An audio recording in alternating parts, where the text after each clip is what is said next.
안녕하세요. 오늘 이제 축구가 되게 많고, 축구가 이제 11경기 있고요. NBA가 12경기 있어가지고, 축구 따로, NBA 따로 뭐 이렇게 해보려고 하는데, 먼저 축구 먼저 말씀드리도록 하겠습니다. 자, 제가 이제 유럽 축구 다룰 때는, 네이션스 리그 이런 거 할 때는, 유럽의 티어표를 먼저 나눈다고 시작을 했었어요. 그래서 이거 보는 방법은 총 A, B, C, D 티어로 총 4단계로 나눴다. 네이션스 리그처럼. 강팀들이 아무래도 A, B에 있고 좀 약팀들이 C양 D에 많이 있거든요. 그래서 이것도 보는 방법이 위에 있을수록 이것도 층별로 있어요. A티어의 층별로 있는데 층별로 강한 순서고 그리고 왼쪽에 있을수록 센 순서거든요. 기본적으로 좀 이렇게 한다는 점 알아두시고 지난 뭐 9월이나 10월 달에 비해서 예를 들어 이제 직전 A매치 주간 때 좀 좋았었다. 그런 팀들은 이렇게 올린 다음 빨간색으로 상승 표시 그리고 조금 못했던 팀들은 좀 하락 표시 이렇게 구분을 했으니까 최근에 동향이 이렇다. 그렇게 봐주시면 좋을 것 같고요. 자, 먼저 키프로스는 저는 여기다 놨습니다. C티어에서도 거의 뭐 끝자락인데 사실상 뭐 D티어랑 큰 차이는 없다고 생각이 되고 리투아니아는 여기 있거든요. 근데 이거는 사실 지금 이런 정도의 등급 차이가 크게 의미가 있지는 않은 것 같긴 하거든요. 왜 그러냐면은 지난번에 얘네들이 맞붙었었을 때 그때 이제 키프로스가 최근에 이제 23년, 24년 모두 다 승리를 전부 했습니다. 그리고 키프로스가 또 이 리투아니아 원정에서 승리를 했었는데 사실 좀 비슷한 레벨이었는데 리투아니아가 홈에서 닦였다. 이게 리투아니아가 지금 A매치에서 5연패로 이 네이션스 리그 C에 좀 적응을 어려움을 겪고 있는 것 같아. 사실 이제 키프나 리투나 둘 다 C보다는 D에 어울리는 팀들인데 그 중에서도 이 리투아니아가 제가 왜 조금 높이 올려놨냐면은 유로 예선에서 불가리아를 잡기도 하고 헝가리랑 몬테네그로랑 비겼었거든요. 그래서 조금 올려칠 만은 했다. 그래서 제가 좀 위에 놨었는데 요즘에는 그런 모습들이 안 보입니다. 코소보한테도 좀 비비거나 그런 것들도 있었는데 실적을 못 내고 있어요. 그래서 아주 막 경기력이 리투아니아가 10찬까지는 아니다 뭐 이런 얘기인데 키프로스도 코소보나 루마니아한테 닦인 거는 마찬가지예요. 그래도 저는 양 팀의 이런 전적상으로 키프로스가 홈에서는 리투아니아한테 진 적이 없었다는 것들 이런 것들을 조금 더 신경 쓰고 싶습니다. 저는 이 경기는 뭐 무승부라든지 키프로스의 햄무 이 정도로 그냥 고배당만 노리는 정도에 그칠 것 같고요. 그리고 다음 경기 루마니아 대 코소보 경기도 한번 해볼 텐데 먼저 일단 루마니아는 저는 꽤 위에 올려놨어요. B티어에서도 좀 하는 팀 여기까지 올려놨고 그리고 코소보는 C티어에서 여기 단계 이렇게 놨거든요. 아무래도 둘 간의 전력 차는 좀 있다고 생각이 돼. 이렇게 좀 구분이 되는 것 같고요. 네, 뭐 말씀 좀 들어보면은 이 리그 C잖아요. 지금 여기가. 근데 나는 리그 C는 루마니아의 자리가 아니라고 생각이 돼. 얘네는 리그 B를 넘어서 저는 리그 A를 갖다 놔도 루마니아는 나름대로 경쟁력이 있을 만한 레벨이라고 생각이 되거든요. 유로에서 보여줬던 것처럼 전반적인 팀 선수단의 폼이 좋고 전성기 구간의 선수들이 되게 많아요. 대신에 이제 코소보는 여기조에서 확실한 넘버 2긴 하지만은 오늘 경기가 루마니아 원정이기도 하고 그 이제 9월달 맞대결에서 얘네가 루마니아가 원정 가서도 3대 0으로 패던 적이 있었거든요. 코소보의 역배를 볼 근거가 많지가 않아. 심지어 이제 10월 달에 평가전에서 못 뛰었던 무리키라는 선수가 있는데 코소보에 그 이제 9월 달 맞대결에서는 무리키가 또 뛰었었거든요. 그런데도 루마니아한테 홈에서 아무것도 못 해봤다. 그래가지고 더더욱 할 말이 없는 것 같습니다. 지금 뭐 루마니아는 제가 여러 차례 이제 팀적으로 스탄시우라든지 뭐 라즈반 마린 이런 베테랑들에다가 드라구신이나 뭐 데니스반, 미하엘라 이런 신구조화가 잘 된 라인업이라고 했었고 코소보도 뭐 보이보다나 라흐마니의 센터백 듀오라든지 뭐 무리키, 발론 베리샤 이런 중심축들이 있기는 하지만은 현재로서는 아무래도 팀적인 폼이 루마니아가 상당히 괜찮아 보여가지고 저는 이거는 루마니아 사이드를 보는 게 옳다고 생각이 됩니다. 그리고 다음으로 이제 산마리노 대 지브롤터도 해볼 텐데 딱 이름에서 알 수 있다시피 유럽에서 최약체들급의 대결이에요. 먼저 이제 지브롤터는 저는 여기다 놨고 산마리노는 여기 있거든요. 산마리노는 그냥 지금 뭐 유의미하게 유럽에서 가장 못하는 팀입니다. 그나마 좀 얘랑 해볼 만한 상대가 리히텐슈타인 정도인데 바로 윗급에 있는 지브롤터나 안두라한테도 산마리노가 안 돼요.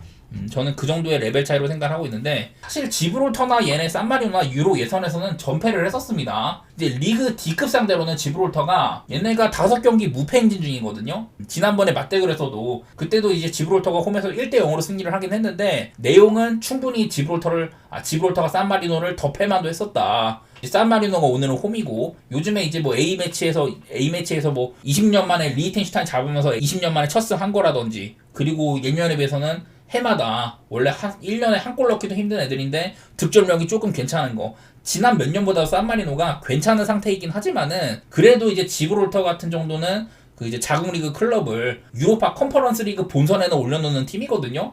근데 뭐 산마리노는 그런 경쟁력도 없고 저는 뭐 이건 혹시 모를 무승부가 뜨냐 마냐가 문제지 지브롤터가 원정이어도 우세한 점에는 변화가 없다고 생각이 돼요. 뭐 일단 맞대결 상으로 한 번씩 이렇게 비긴 적이 있어. 뭐 지브롤터가 얘네가 이런 그 A매치 시스템에 올라온 지가 그렇게 오래되지는 않았어요. 10년도 안 됐는데 뭐 산마리노 원정에서 비긴 적이 있었다고 합니다만은 이거는 저는 혹시 모를 무승부 말고는 어지간해서는 지브롤터 사이드를 보는 게 맞다고 생각이 되고 배당도 지브롤터가 괜찮거든요. 이게 산마리노가 자력으로 그냥 상대팀을 꺾을만한 그런 능력이 거의 없는 팀이라고 저는 생각을 합니다. 그래서 뭐 지브롤터 사이드로 좋게 보고 뭐 언더 이런 쪽으로 보도록 하겠습니다. 자, 그 다음에 이제 룩셈부르크랑 불가리아 경기 한번 해볼 텐데요. 불가리아는 여기 있고요. 그리고 룩셈부르크도 여기. 둘 다 여기 오른쪽 보시면 티어가 떨어졌다고 돼 있잖아요. 원래 룩셈부르크도 C에서는 좀 윗단계였는데 그리고 불가리아는 저는 원래 B티어 끝자락에 놨었거든요. 근데 직전 A매치를 보면은 사실 이렇게 보기가 어렵겠다. 원래 이제 룩셈부르크가 제가 맨날 칭찬을 많이 했었어요. 유로에서는 뭐 플레이오프까지 가고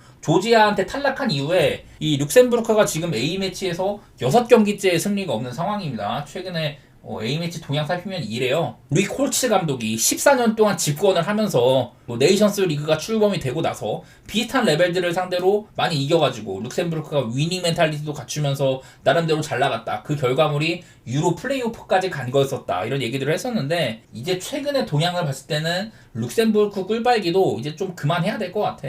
지난번에 이제 맞대결에서는 뭐 홈 불가리아라든지 룩셈이나 크게 이제 골에 가까운 장면 없이 0대0으로 마무리가 됐었거든요. 그때 뭐 이제 불가리아도 예전에 뭐 발라코프라든지 스토이치코프 이런 선수들 이후에 베르바토프나 페트로프 이런 빅리거조차 없는 형편이어가지고 저는 지금 불가리아가 리그 C에 머무르는 이유가 있다. 직전 경기 북아일랜드한테 5대0으로 그냥 학살당한 것도 그렇고 개인적으로는 이거는 그냥 무찍는 게 제일 나아 보여. 이거는 무찍는 근거로는 불가리아가 엄청나게 많은 무승부 여기도 지금 3개가 있는데 그전에도 보면은 불가리아가 요즘에 무승부가 엄청 많습니다. 한마디로 본인들에 대한 득점력들도 꽤나 좀 별로인 상황이다 이런 것들이 생각이 돼가지고 저는 뭐 무승부라든지 언더 이런 사이드로 한번 생각해 보도록 하겠습니다. 북아일랜드 대 벨로루시 경기 한번 말씀드려 볼게요. 저는 일단 북아일랜드는 여기다 놨고 그리고 벨로루시는 여기다 놨는데 북아일랜드의 경기력을 막 글쎄 막 엄청 막 잘한다 이렇게까지 보기는 어려운데 일단 얘네가 많이 이깁니다. 경기력은 북아일랜드고 벨로루시는 버티기를 잘한다.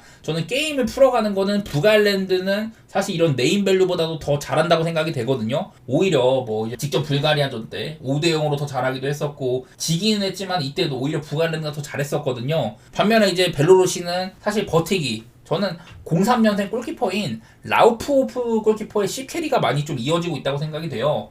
얘네들이 최근 A매치 뭐 비긴 적도 많고 이길 때도 한 점 차로 이기고 이런 것들이 되게 많은데 이때 4대0으로 격파를 당한 이후 최근 4경기 동안 전부 라프호프 골키퍼가 나오고 있어가지고 지금 1실점밖에 안 하고 있거든요. 그래서 이거는 저는 우세는 북아일랜드 사이드이긴 한데 마냥 편하진 않고 글쎄 뭐 햄머 같은 것들도 괜찮아 보이기는 해. 일단 북아일랜드 사이드를 좀 좋게 보도록 하겠습니다. 홈이기도 하고 경기를 풀어나가는 능력들 이런 것들이 북아일랜드가 벨로루시보다 나아 보이네요 지금은요. 자, 스위스랑 세르비아 경기 한번 말씀드리겠습니다. 일단은 스위스는 여기 있고요. 세르비아는 바로 아래 단계에 있어요. 아주 격차가 크진 않지만은 그래도 분명히 차이는 있는 것 같아. 일단은 오늘 경기 또 이제 스위스가 홈이죠. 스위스도 요즘에 되게 안 좋아. 보면은 일단 A매치에서 기본적으로 많이 이긴 적이 별로 없어요. 스위스 요즘에 A매치에서 좀 이긴 적이 별로 없다. 또 이제 세르비아한테 원정 가가지고 그냥 무난하게 패배를 했던 이런 것들도 있기는 하거든요. 아마 이때 페널티킥도 놓친 걸로 기억이 나는데 어쨌든 뭐 세르비아가 이렇게 많이 좀 무난하게 승리를 했었습니다. 그리고 뭐 직전 경기 덴마크한테는 홈에서는 오늘 또 홈이니까 이때는 나름대로 우세한 경기를 하긴 했었어요. 뭐 꼴취가 되는 것도 많이 있었고 결정력 부재 이런 것들 때문에 이기지 못한 경기였긴 했는데 근데 일단 최근에 스위스가 이렇게 좀 내려왔다는 점 유로 끝나고 나서 아예 지금 4경기 동안 네이션스 리그 승리가 없는 형편이거든요.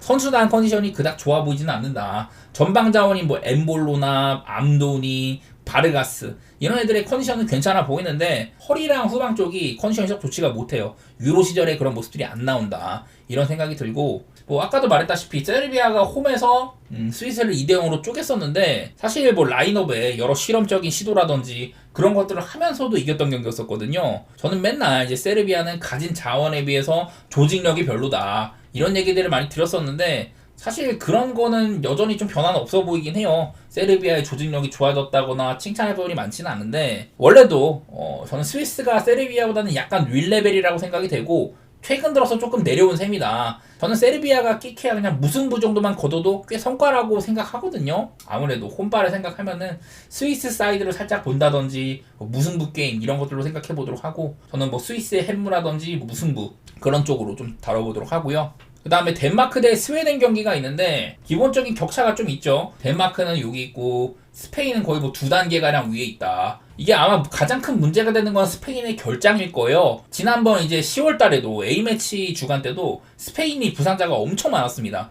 그때 이제 스페인이 이때도 보면은 부상자가 엄청 많았었는데 로드리, 카르바할, 다니 올모, 르노르망, 니코 윌리엄스 이런 애들이 다 결장을 했었고 마지막 경기 때는 또 라민 야말이 빠졌었거든요. 그래서 이때가 이제 세르비아전 홈이었는데 뭐 이렇게 2군급 멤버들을 쓰고도 세르비아를 찢었었다. 3대0을 냈거든요. 페널티킥도 하나 실축하고 이랬었는데도 이 경기를 3대0으로 그냥 무난하게 뺐었다. 역시나 스페인은 이런 라인업으로도 DNA는 여전하다. 볼 계속해서 잘 돌리고 찬스 만들고 그렇게 하다 보면은 결국엔 열리게 돼 있다. 뭐 이런 느낌인데 덴마크는 뭐 아직까지도 에릭센이 건재하고 회일룬이나 뭐 도르구 이런 친구들이 등장하고 있지만은 예전만큼 막 유로 8강권을 노리는 그런 전력이다. 이렇게까지는 안 보이거든요. 늘 이제 덴마크 하면은 단단한 조직력, 쉽게 꺾을 수 없는 팀 이런 이미지가 있지만은 저는 스페인한테는 안 통한다고 생각이 돼요. 지난번에 이제 그 스페인이 홈에서 덴마크 상대로 되게 어렵게 이겼었는데 그때도 아마 수비멘디가 80분 다 돼가지고 결승골 터뜨려서 이겼지만은 보통은 스페인이 좀 패는 모양새긴 했었습니다. 오늘은 뭐 덴마크 원정이라고 할지라도 스페인이 일단은 저는 좋다고 생각이 돼요. 2000년대 들어가지고는 스페인이 맞대결상으로 전부 승리하기도 하고 경기력 격차는 확연했다고 생각이 됩니다. 뭐 야말이 없고 여러 명이 빠진다고 하더라도 아까 말했다시피 스페인이 계속해서 볼 돌리고 위협적인 찬스 만들고 그리고 간간히 이제 덴마크가 간헐적으로 역습을 하는 그런 흐름일 것 같은데 저는 스페인이 저번 세르비아전처럼 아쉬운 무득점은 아니라면은 어지간해서는 배당도 좋고 갈만하다 그렇게 생각이 되는 경기인 것 같습니다. 자 그리고 다음으로 이제 스코틀랜드 대 크로아티아 한번 해볼 텐데 스코틀랜드는 6이 나왔습니다. 크로아티아는 6이. 아무래도 레벨 차이가 조금 있기는 해요. 이거는 그래도 크로아티아가 뭐 이제 좀 늙은 선수들이 많다고 하지만은 그래도 볼을 좀 잘 차기 때문에 이렇게 분석을 했고요. 아마 이제 10월 달에도 맞대결 때 크로아티아가 홈에서 2대1로 승리를 했었는데 사실 이제 스코틀랜드의 형편을 조금 말씀을 드리면은 스코틀랜드가 유로 이후에 3연패를 하다가 포르투갈이랑 비겼었거든요. 사실 이것도 뭐 골키퍼가 캐리하는 경기하라든지 경기 흐름상 조금 이제 희한한 경기가 좀 많았어. 어쨌든 간에 이 스코틀랜드는 경기를 풀어가는 능력 그런 것들은 썩 좋지 못하다고 생각이 되는데 맥긴이나 맥토미니 이런 주전급들이 돌아오기도 하고 뛸 수 있지만은 필드에서 유의미한 장면을 만들어내는 거는 저는 좀 한계가 있다고 생각이 됐었거든요. 근데 오히려 이런 부분들은 크로아티아가 더 낫다. 지난번에 이제 스코틀랜드가 크로아티아 원정 가가지고 한 골 넣고 잠그다가 크로아티아한테 사이드를 개털리면서 역전을 당했었거든요. 사실 이제 크로아티아도 브로조비치 은퇴 이후에 좀 약해진 포백 보호라든지 그런 미드필더가 필요한데 그런 역할을 코바시치가 잘해줄지는 모르겠으나 사실 뭐 직전 경기도 뒤지던 경기를 좀 역전하는 능력이라든지 그런 것들을 생각하면은 크로아티아가 경기 푸는 것 자체는 괜찮아 보인다. 근데 오늘 또 스코틀랜드의 홈이기도 하고 포르투갈이랑 비겼던 그런 것들이 있는지라서 지난번처럼 크로아티아를 막 무난하게 쉽게 보기 좀 어려운 것 같고요. 저는 이 경기는 무승부라든지 언더 좀 노잼 게임 생각해 보도록 하겠습니다.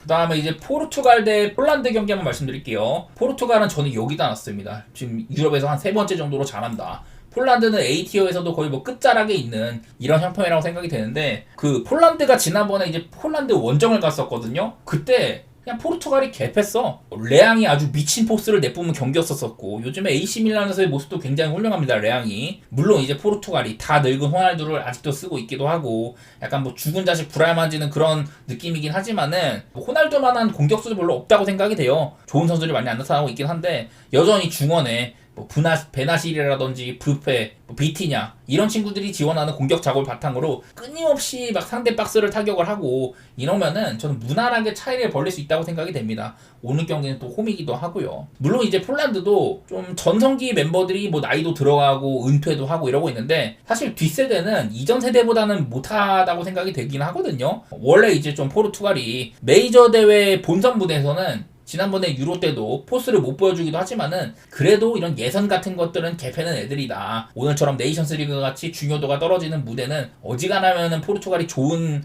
그런 모양새를 보여줄 가능성이 높습니다. 멤버가 너무 좋아요. 여기는 저는 포르투갈 승이라든지 뭐 마헨 이런 쪽으로 생각해 보도록 하고요. 뭐 남미 얘기 좀 해보면은 먼저 오늘 우루과이랑 그 콜롬비아 경기가 있거든요. 사실 이 경기가 코파 아메리카 준결승 리턴 매치예요. 그때는 콜롬비아가 되게 어렵게 승리를 이렇게 했었었고, 경기 이후에 콜롬비아 관중들이 이제 우루과이 선수들 가족을 공격하는 그런 것들이 있었어요. 그래서 선수랑 관중 간의 싸움이 일어나가지고 우루과이 선수들이 징계를 받았었거든요. 누니에즈 같은 애들 5경기 받고 벤탄쿠르 뭐 이런 애들 3경기 받고 그랬었는데, 이런 징계 여파가 9월달 10월달 A매치까지 이어졌다. 그래가지고 우루과이가 그 기간 동안 이렇게 3무 1패로 부진했었거든요. 득점이 굉장히 빈약했었고 실점하면서 지기도 하고 이랬었는데, 뿐만 아니라 지금 얼마 전에 이제 뭐 수아레즈가 은퇴를 하면서 나갈 때 비엘사 감독을 저격했습니다. 뭐 훈련 때 베테랑들을 홀대를 한다 이러면서 저격하고 나갔었고, 내부 분위기가 좋지만은 않은 상황이에요. 저는 늘 이 비엘사 감독의 축구 철학이 요즘같이 우루과이에 뭐 젊은 선수들 많고 활동량 좋고 이렇게 파이팅 넘치는 친구들, 이런 팀이랑 상당히 좀 잘 맞는다 이런 얘기를 했었는데, 최근에는 성적이 좋지가 못해요. 그 전에 제가 한창 칭찬할 때는 막 이랬었거든. 이랬었어. 그냥 계속 잘했었어. 계속 브라질도 원정 가가지고 뭐 이기고 막 이랬었는데, 지금의 우루과이의 상태는 썩 좋지가 못하고요. 그리고 좀 아마 이런 적대적인 매치업이 될 텐데, 콜롬비아가 이제 뭐 이런 코파 아메리카 결승은 뭐 연장 가가지고 진 거니까 그렇다 치고, 그 전에 A매치에서 30경기 동안 이렇게 쭉 무패 행진을 달리고 있었다고 했었잖아요. 근데 이게 이제 볼리비아 원정에서 깨졌습니다. 아무래도 볼리비아 원정이 너무 이제 고산지대에다가 여러 가지 변수가 많으니까 여기서 깨지긴 했지만은, 바로 다음 경기 홈에서 칠레를 그냥 박살냈거든요. 이 경기 보면서 역시 콜롬비아는 여전하다 이런 생각이 들었는데, 여전히 현재 세계에서 가장 폼이 좋은 팀 중에 하나다 이런 것들을 보여주긴 했는데, 저는 뭐 치열한 경기가 될 테지만은 콜롬비아가 프레를 받았다면은 저는 봐도 괜찮을 것 같아요. 팀적인 사이클이라든지 최근의 모양새가 이거는 우루과이보다는 지금 콜롬비아의 상태가 더 좋다고 그렇게 생각이 되는 것 같습니다.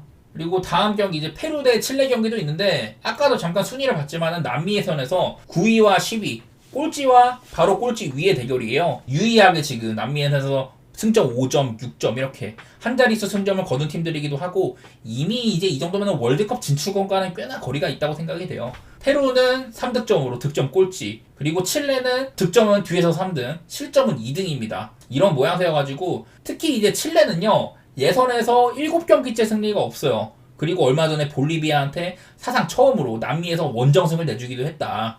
두 팀 다 뭐 세대 교체든 뭐 이것저것 시도하고 있긴 한데, 보시다시피 잘 안 풀리고 있거든요. 보통 이런 좀 맞대결 같은 것들을 보면은 서로의 홈에서는 홈팀이 좀 유리한 면들이 있었습니다. 그리고 이제 칠레가 한창 잘 나가던 그런 시기에는 칠레가 많이 이겨왔었는데, 지금은 저는 어느 한쪽에 막 일방적인 우세는 점치기가 힘들다고 생각이 되고, 의외성 같은 것들을 생각하면은 아무래도 페루가 조금 낫긴 해요.